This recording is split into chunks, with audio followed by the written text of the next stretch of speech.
Tambah kotak ni, storage compartment, boleh isi barang.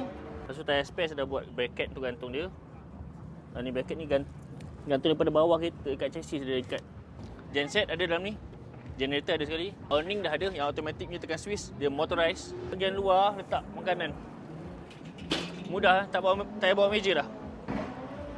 Okay, ada Android player. Lepas tu lorong tengah tu boleh tembus belakang untuk budak, sebab kecil je lubang dia. Okay, kita tengok dekat bahagian kabin dia. Masuk sini aircon dah ada atas bumbung tu, rooftop. Lepas tu sini boleh tidur seorang sini. Dan yang ini pun boleh tukar katil sebenarnya. Ada cushion ni untuk tengah. Dia boleh tukar katil penuh.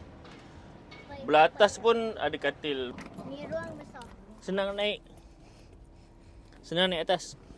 Sebab dia besar dan boleh duduk lagi atas ni. Boleh muat 3 orang kan? Atau 4. Tingkap ada. Lepas tu aircon tu kita menghala sini lah kalau nak tidur.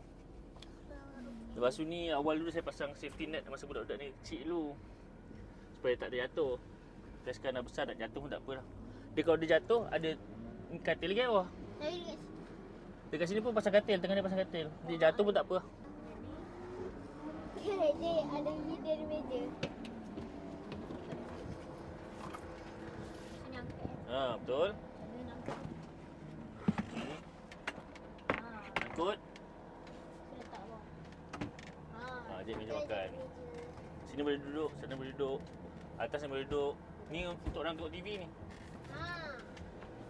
Dekat sini boleh ada TV.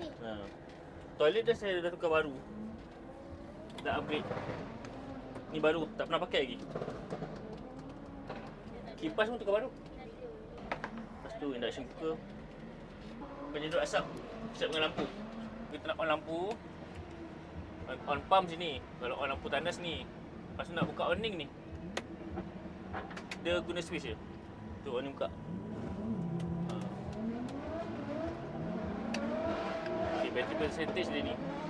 Dia siapa-siapa yang berminat 4x4 punya motorhome yang ada katil bawah luas, katil atas luas, jangan lupa RM99,000 je anda dapat semua ni.